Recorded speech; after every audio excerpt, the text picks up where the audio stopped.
Hello दोस्तों, तो आज है हमारा बहुत ही मोस्ट इम्पोर्टेंट टॉपिक जो कि होने वाला है मेरे भाई श्रेणी क्रम संयोजन। देखो दोस्तों, इसके ये हमारा एक निगमन के टाइप का है और इसका व्यंजक निकालते समय ये जो फॉर्मूला लिख लेगा ना, वो आपके लिए इतना मोस्ट इम्पोर्टेंट है कि उसके न्यूमेरिकल हर सेट में आते हैं। ठीक है दोस्तों, तो इतने प्यार से और इतने अच्छे से समझाऊंगी कि आपको बहुत ही आसानी से पता पड़ जाएगा। ये इतना आसान है। ठीक है दोस्तों, तो पहले जो मैंने ये लिख रखा है ये खाली इसलिए लिख रखा है कि आपका टाइम वेस्ट ना हो। जैसे मैं बोलूँगा बस ऐसे ऐसे करना है। ठीक है दोस्तों, तो हमारा एक श्रेणी क्रम संयोजन होता है। जो होता है क्या दोस्तों, संधारित्र होता है। वो संधारित्र कैसे होता है, ये हमारा ए है और यहाँ से ये हमने संधारित्र का ये तार होता है। ठीक है, ये कर दिया, यहाँ पे ये जुड़ गया हमारा एक संधारित्र। ठीक है दोस्तों, ये हमारा क्या है, संधारित्र। ठीक है, फिर यहाँ से आगे बढ़े, फिर दूसरा संधारित्र। ठीक है दोस्तों, समझ रहे होंगे आप। फिर आगे बढ़े, फिर हमारा तीसरा संधारित्र। ठीक है दोस्तों, अब तुम जितना आगे बढ़ा सकते हो उतना आप बढ़ा सकते हो, वो कोई लिमिट नहीं है। ठीक है, जितने आप संधारित्र लोगे इतना आगे बढ़ जाएगा। तो हम लेते हैं ओनली 3 संधारित्र। ठीक है दोस्तों, तो आगे क्या होता है, जो ये हमारा इसमें दोस्तों प्लस प्लस एक पट्टी प्लस की होती है, एक माइनस की। ठीक है, ये आपकी हर में होती है। ठीक है, अब क्या होता है, इन पे जो संधारित्र लग रहा है, ठीक है, सी, वो C1 इस पे भी लगेगा। ठीक है, C2 इस पे भी लगेगा और C3 इस पे भी लगेगा। ठीक है, और जो हमारा दोस्तों आवेश होता है Q, वो देखो दोस्तों, एक ही समान श्रेणी क्रम में ही चल रहे हैं। ठीक है, श्रेणी क्रम का मतलब होता है सीधे सीधे। ठीक है, तो इतना तो आप लोग जानते होंगे। तो आवेश जो है हमारा समान लगेगा, यहाँ पे भी वही आवेश आएगा, उसके आगे बढ़ के भी वही आवेश आएगा, और इसके आवेश इससे आगे भी एक ही, मतलब आवेश तो समान रूप में चलेगा ही। ठीक है, और यहाँ पे जो विभवांतर काम करेगा वो भी आपका विभवांतर यहाँ से लेके यहाँ तक V1, फिर V2 और फिर V3। ठीक है दोस्तों, ये आपने संधारित्र का चित्र समझ लिया। और मैंने खाली ये ही देखो मैंने कैसे लिख रखा है, इसी में से बना के देखा। देखो ऐसे लिख जाता है, श्रेणी क्रम में संधारित्र को इस प्रकार जोड़ा जाता है। ठीक है, इसको संधारित्र को इस प्रकार जोड़ा जाता है कि पहला संधारित्र का दूसरा सिरा, इस संधारित्र का दूसरा सिरा ये वाला है दोस्तों। ठीक है, और सिरा अगले संधारित्र के पहले सिरे से, और अगला जो ये वाला है उसके पहले सिरे से जुड़ा है, जो आपको बखूबी आसानी से दिख रहा है। ठीक है दोस्तों,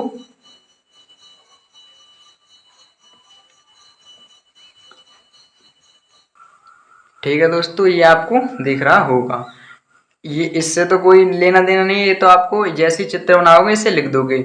उसके बाद मैंने यहाँ पे क्या लिख रखा है दोस्तों, यहाँ पे लिख रखा है जो कि मैंने ये रखे हैं, माना 3 संधारित्र जिनकी धारिता क्रम से संधारित्र है ये सी को हम, तुम्हें पता है पहली वीडियो में संधारित्र के ऊपर पूरी की पूरी जो हमारी धारिता होती है उसके ऊपर पूरी वीडियो बना चुके हैं, आप देख सकते हो। ठीक है, तो संधारित्र होते हैं ये C1 C2 C3, जो कि मैंने यहाँ लिख रखा है, माना 3 संधारित्र जिनकी धारिता क्रम से C1 C2 C3। ये आपको भी लिखना है जब भी आपको 5 नंबर मिलेंगे। ठीक है दोस्तों, तो और क्रम से मैं जुड़े, श्रेणी क्रम में जो कि लगातार जुड़े हुए हैं। ठीक है दोस्तों, इतना आप लोगों को समझ में आया। इनके दिए गए आवेश समान रूप से इनकी प्लेटों पर वितरित हो जाता है। जो कि ये आवेश है दोस्तों, ये एक समान रूप से हर प्लेट पे वितरित है, जो कि आपको चित्र में दिख रहा है, वही हमने यहाँ लिख देंगे। ठीक है, प्लेटों पे वितरित है तथा इनके बीच विभवांतर। ठीक है दोस्तों, ठीक है दोस्तों, तो ये आवेश हो गया, और तथा इनके बीच विभवांतर है। ठीक है, जैसे कि V1 V2 V3। ठीक है दोस्तों, इतना आप लोगों को इस चित्र की सहायता से लिखना पड़ेगा, और जो कि बहुत ही नॉर्मल बात है। ठीक है, चलो तो हम इसका डेरिवेशन अब आसानी से कर देते हैं, वो भी नेक्स्ट पेज पर। ठीक है दोस्तों, आइए दोस्तों, अब हमको लिखना पड़ेगा एक्स तथा वाई के बीच तुल्य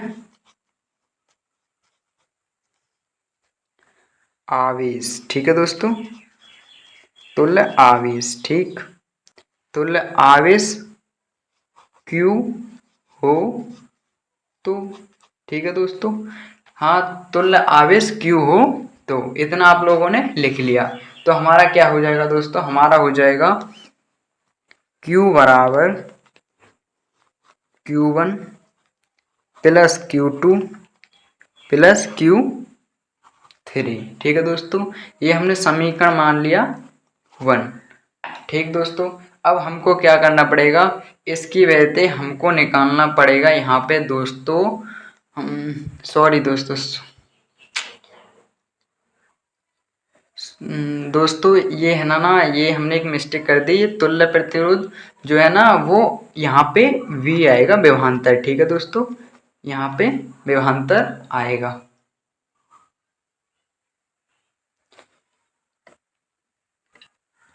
ठीक है दोस्तों, यहाँ पे एक मिस्टेक हो गई थी, विभवांतर आएगा। तो ये हमारा हो जाएगा V बराबर V1 plus V2 plus V3। ठीक है दोस्तों, ये हमारा समीकरण नंबर फर्स्ट हो जाएगा। अब इससे आगे कैसे होगा, आपको पता होगा कि जो होता है हमारा C बराबर क्या होता है, C बराबर दोस्तों होता है हमारा Q बट्टे V। ठीक है, तो यहाँ पे B बराबर हो जाएगा Q अपॉन C। ठीक है, यहाँ से हम पक्षांतर करके V बराबर ये सूत्र निकाल लेंगे। ठीक है, तो हमको पता है कि V1 का मान क्या हो जाएगा दोस्तों, V1 बराबर हो जाएगा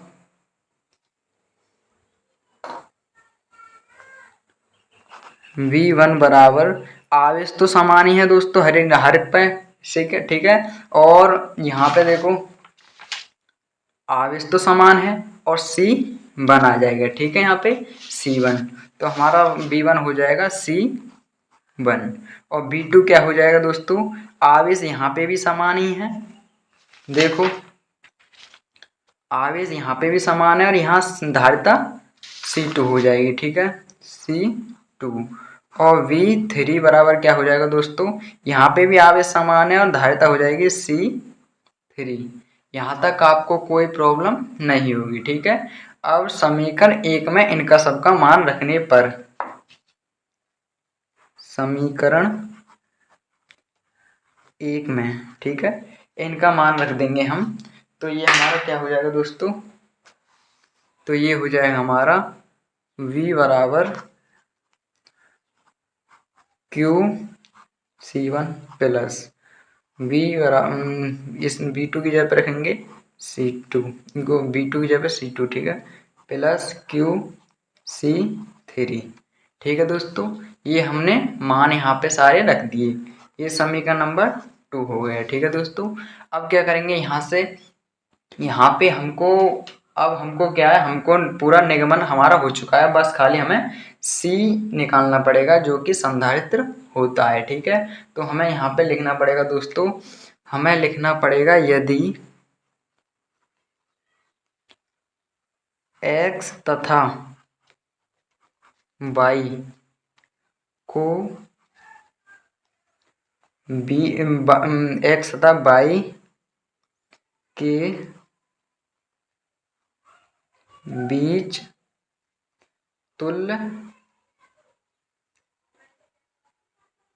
धारिता